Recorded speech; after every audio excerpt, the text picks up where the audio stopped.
بسم اللہ الرحمن الرحیم۔ السلام علیکم ورحمۃ اللہ وبرکاتہ۔ تراویح کا بیان۔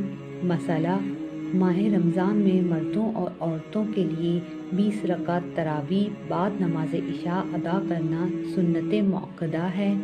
حدیث: ارشاد نبی کریم صلی اللہ علیہ وسلم نے: جس نے رمضان کی راتوں میں قیام کیا اور اس کے پچھلے گناہ معاف کر دیے گئے۔ مسئلہ: مردوں کو نماز تراویح باجماعت ادا کرنا سنت علی الکفایہ ہے۔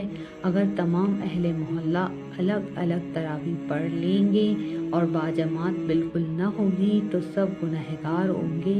اگر باجماعت ادا ہو رہی ہے اور کسی نے تنہا پڑھ لی تو یہ شخص گنہگار تو نہ ہوگا مگر فضیلت جماعت سے محروم ہوگا۔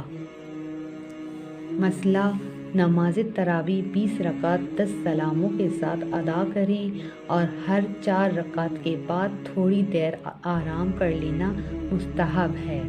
مسئلہ: رمضان شریف کے پورے مہینے میں ایک مرتبہ قرآن شریف تراویح میں ختم کرنا سنت ہے۔ مسئلہ: نابالغ کے پیچھے نماز تراویح پڑھنا درست نہیں۔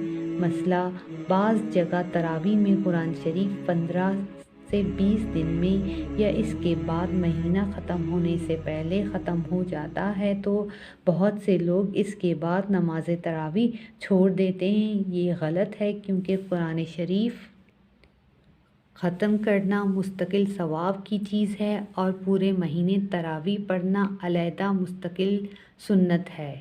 نیت تراویح: نیت کرتا ہوں میں 2 رکعت نماز سنت تراویح کی واسطے اللہ تعالیٰ کے رخ میرا کعبہ کی طرف، پیچھے اس امام کے۔ اللہ اکبر۔